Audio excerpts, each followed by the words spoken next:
Welcome back to the cave. Already middle of March, first day of spring, winter's almost over. It's been fun making the videos. Try to be a little bit different than what the regular stuff is on the YouTube videos. Hey, all I can think of is sharing what I'd experienced through the years. Now, I wouldn't mind talking about my evolution with my own carp rods. And now that I brought out all the rods I've used for carp, looking around the basement here, I've got over a dozen rods, if not more. Now, I guess that's where the tackle hoarding comes in, right? Anybody else in their right mind might say, I'll sell those so I can buy other rods. I can't sell anything. I'd rather give it away than sell it. So, that being said, let's talk about my evolution with the carp rods. When we first started fishing for carp, we were coming off of salmon and trout fishing. Downrigging, fishing the big river. We were using bait cast rods, we were using downrigger rods, we were using salmon and trout rods. Now these rods, compared to carp rods these days, we thought these were our most powerful rods we had. And they're still soft rods compared to my evolution with the carp rods. You know, you can't compare a carp rod to the North American rods. Stuff that's rated for 10 to 20 pound tests is a noodle rod compared to a 3.5 pound curve. So this was one of my favorite salmon rods for casting spoons, for drifting eggs, for downrigging. Made it myself. It's a Lumens blank. Put the Fenwick twist on it. That way I can use it on a rod pod and I can use it on an alarm. I think this is a 5,000 Ambassador bait cast reel. I made my own support for bait casting rod out of aluminum. Put that on my rod pod. Sits in there just perfectly. Now, I guess you could say it is a bait runner because I press a free spool. I put the clicker on. Now if I get a run, it'll go out. My alarm will let me know that I got a fish on, pick it up. The reel engages, fight is on. Caught a lot of carp with this rod. Been a while since I had it out, but just can't get rid of it.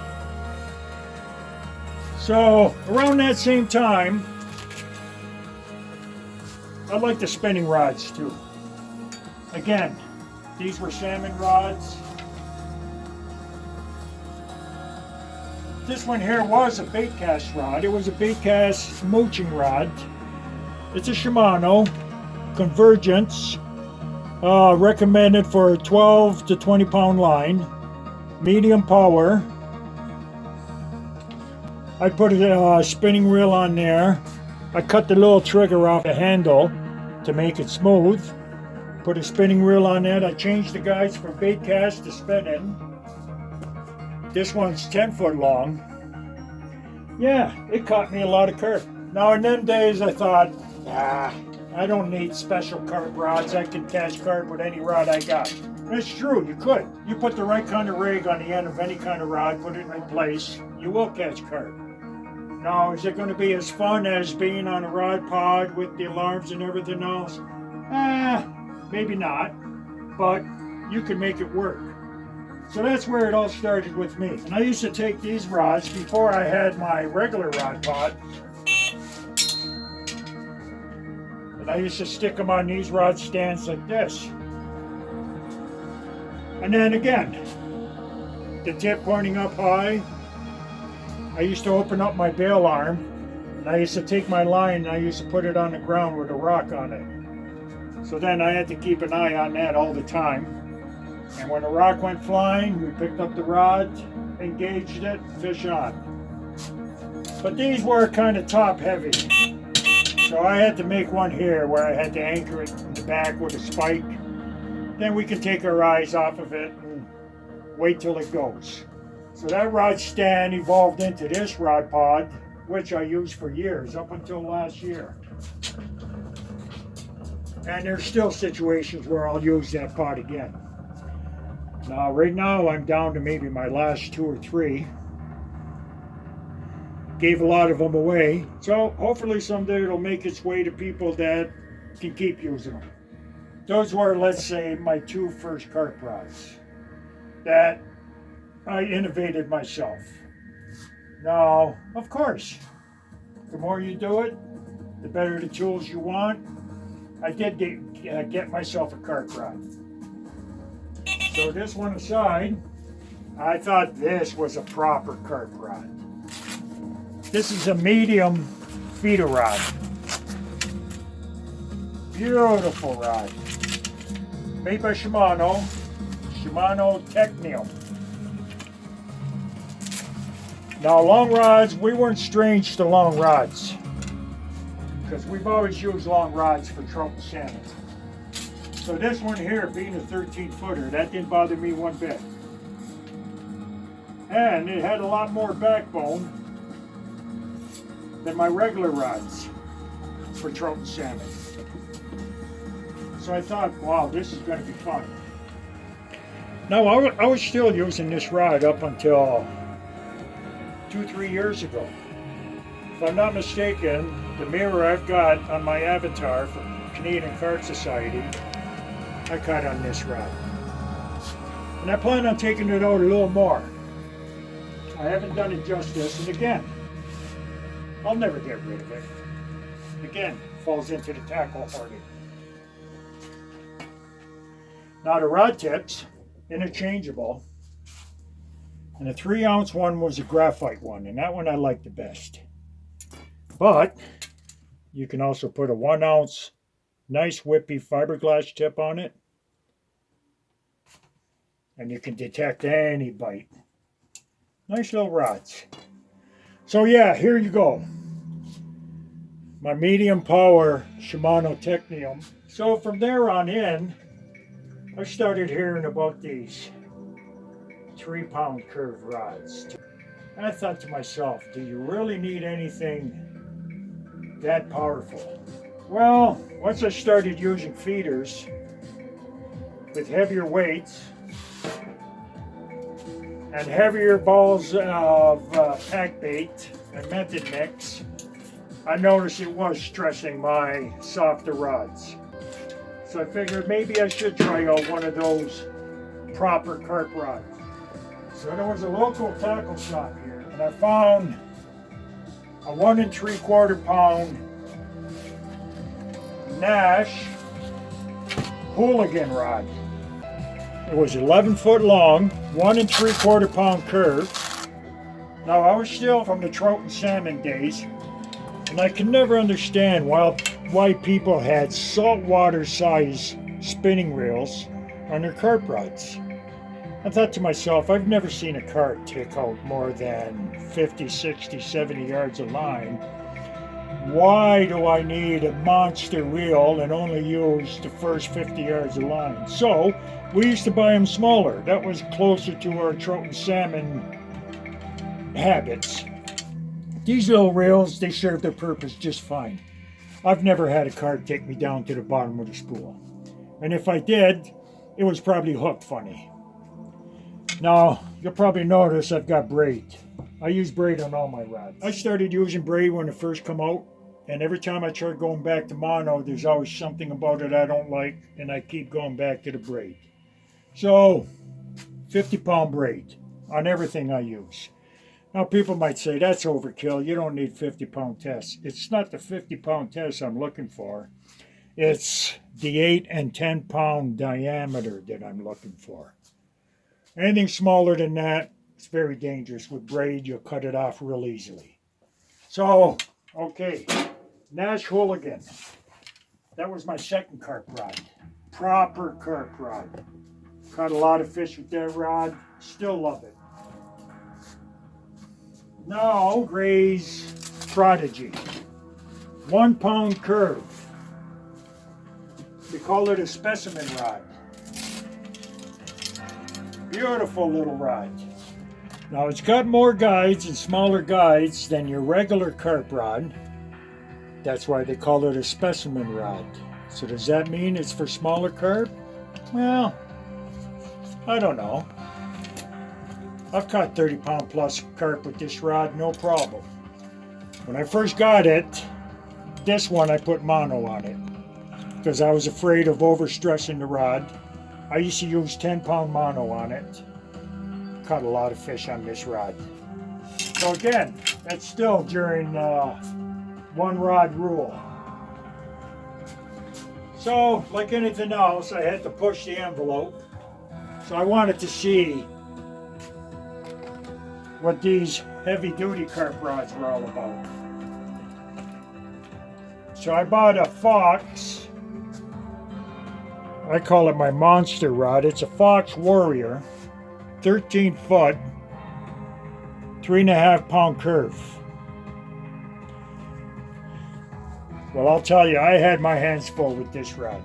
Not only was it heavy, it was long handle on it. It was awkward at first, but it was just a cat's ass if I wanted to cast far from the beach. I wanted that extra power in fast water. And like anything else I've done through the years, if I found that I had problems with it, I kept working it and working it and working it. And there was a time I used this rod specifically for the whole season. Got used to it, caught me a lot of fish. There's going to be a time and place where I can use it again. Okay, then come the 3-rod rule. Best news ever. So, well, now I needed 3 of each. Now, should they match? Well, that's your own preference. They don't have to. Now, let's start with my 9-footers. I originally bought a 9-footer for my wife. She loves coming carp fishing with me, having to sit down. My 12-foot rods were way too hard on her. She'd have to put the butt in her gut. She'd get a bruise. I got her a nice little 9-foot rod. It's a Codex, 2 3/4 pound curve. The handle was shorter, smaller reel. She loved it. On that, I put a little 4000 Shimano bait runner. Nice little reel, 50-pound Power Pro. Now the rod wasn't expensive.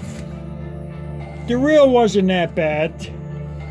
Nice little set for the wife. I loved it so much that I kept using it myself whenever she wasn't around. And like anything else that I like, I got to double up on, if not triple up on.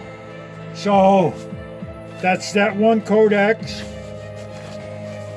Then, to my surprise, was it last year or the year before, our good friend Simon from Carp Kit was selling the same little rod, just a little different year, I guess.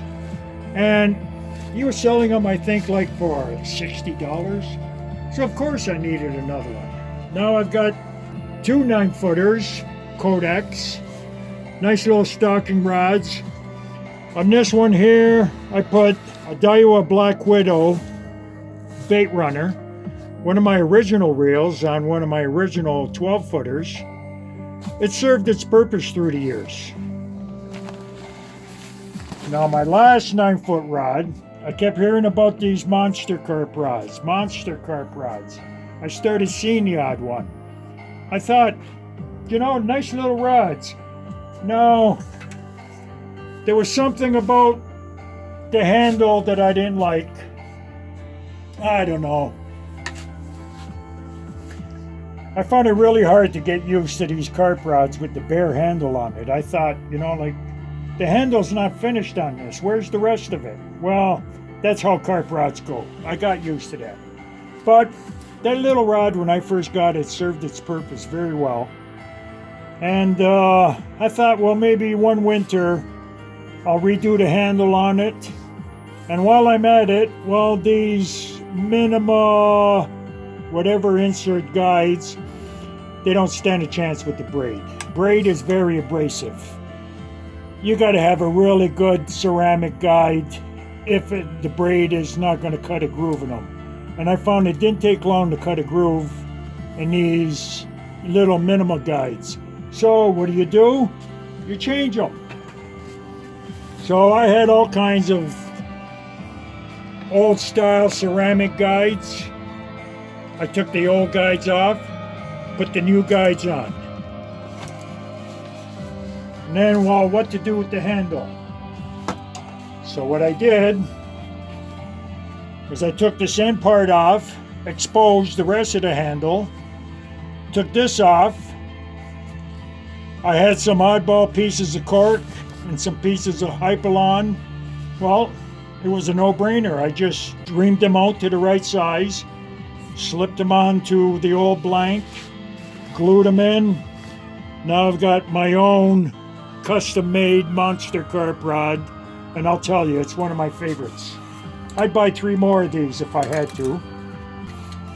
This one here was a 3.5 pound monster carp rod. Oh, what a nice little rod it was.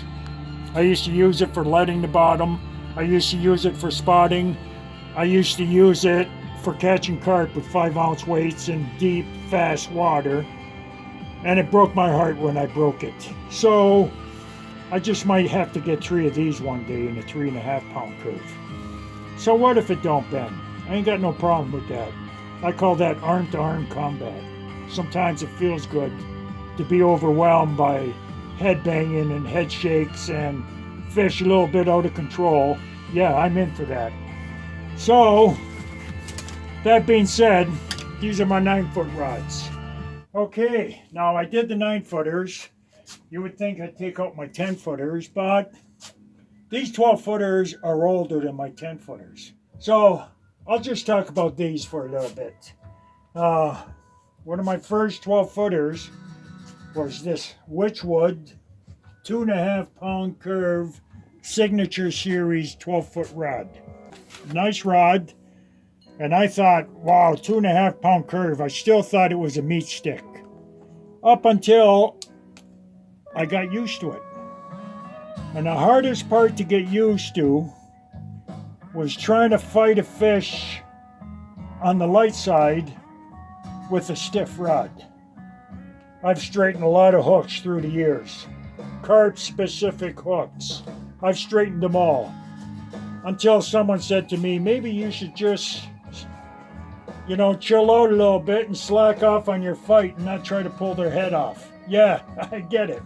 Ever since then, I started trying to play them a little lighter. And yeah.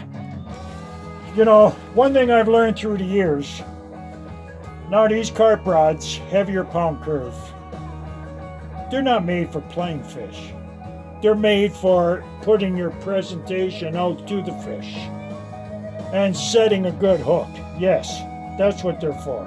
As far as playing action, well, some people might not agree with me, but I come from the days where the rods bent all the way. And these carp rods don't bend all the way.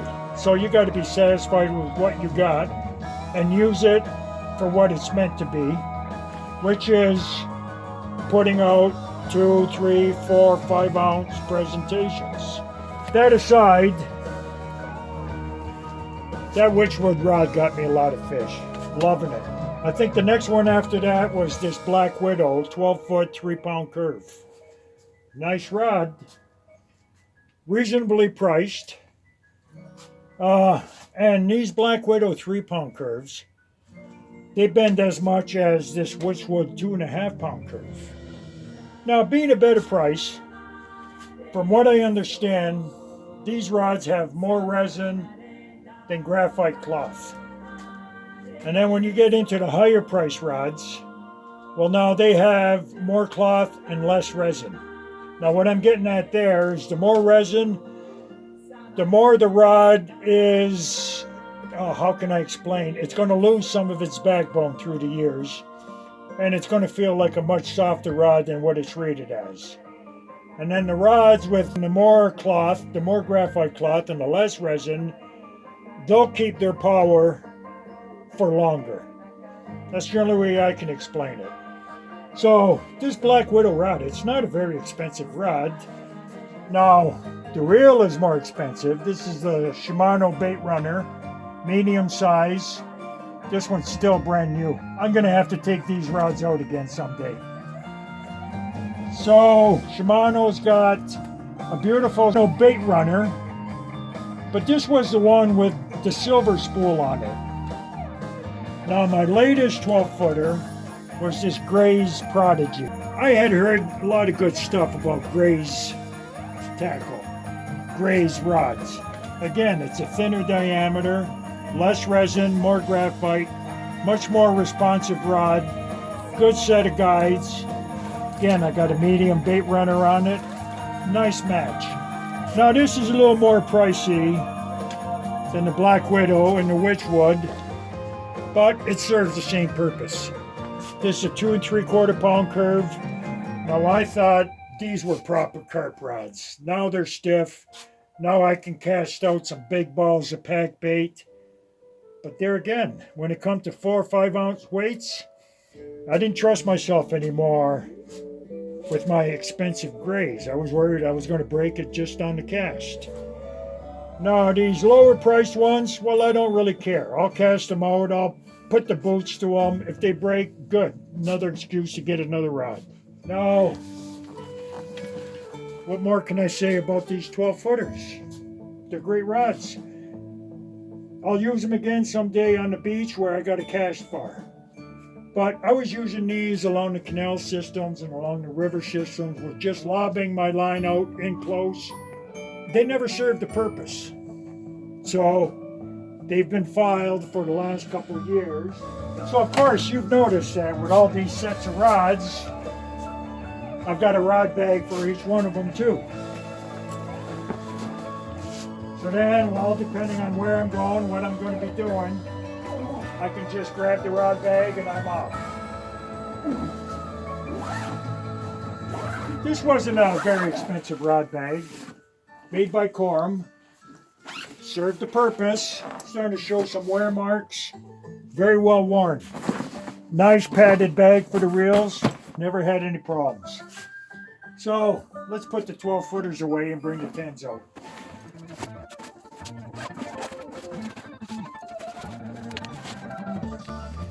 So every one of these rods is a Black Widow. It's just the reels are a little bit different.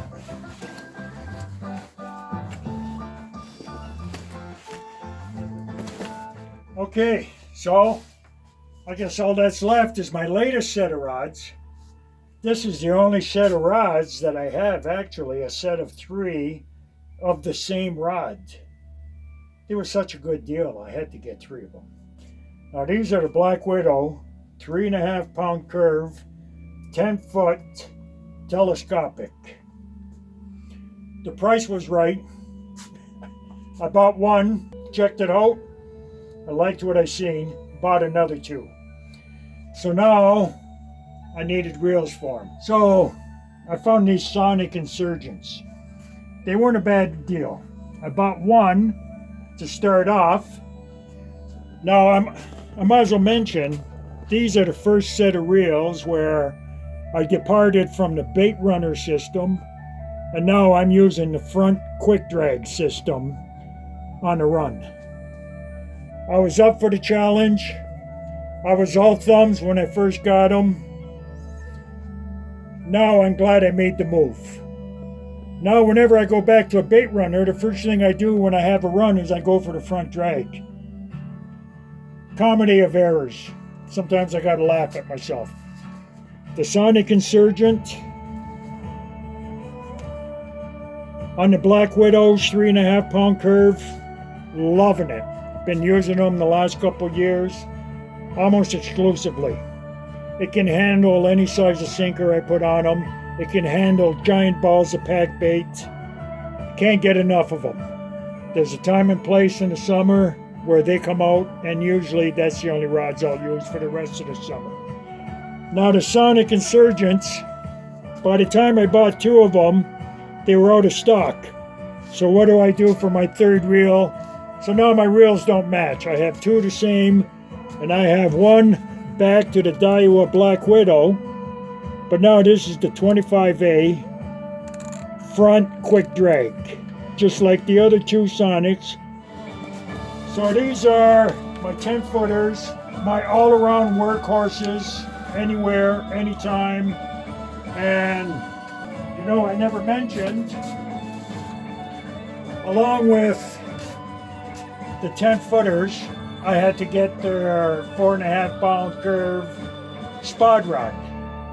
Now I thought being shorter than my 12 foot 4.5 pound curve spod rod, I found that rod was way too long for letting the bottom, for feeling the bottom. So that's why I went to a 10 foot 4.5 pound curve for spotting, feeling the bottom. It is nice when I got to go a little bit of a distance, but I'll tell you, after going with that 3.5 pound curve little monster 9 foot rod for letting the bottom, nothing else compares to me now. Now I can't feel the bottom as well as I do with that 9 foot little monster carp rod. So I'll say it again. I'm going to end up buying 3 of those. So, hey, this is a quick overview of my evolution. Everybody's going to go through it in their own way. You don't have to spend millions of dollars on carp equipment. It's not the rod that catches the fish, it's the guy putting it out that catches the fish. So, whatever you got to use it. Catch carp, enjoy it. And the better you get at it, the better tools you're going to want.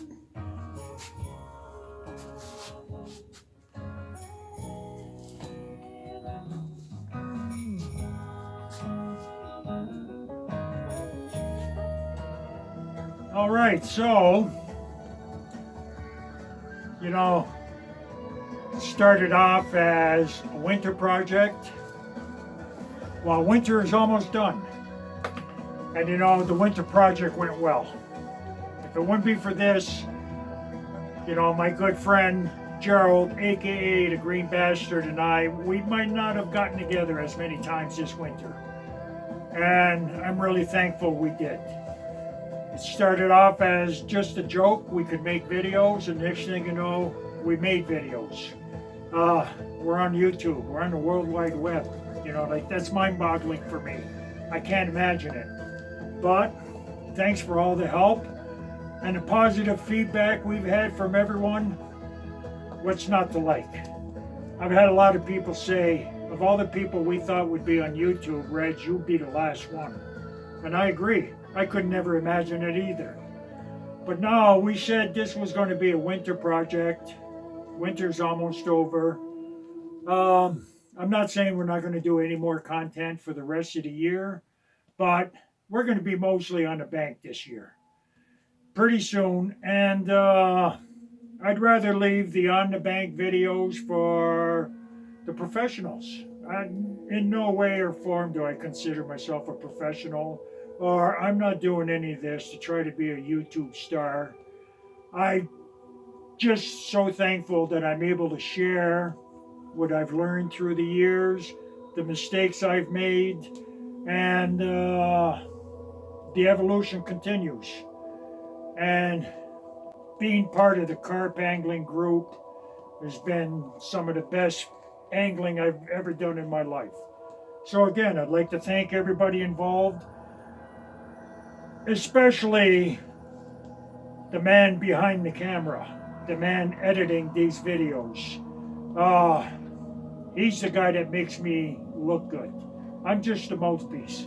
I have ideas. The guy behind the camera makes me look good, feel good. I can't thank you enough, Gerald, aka Green Bastard. Right on, buddy. And until the next one, I'm signing off. Thanks for letting me share that with everybody.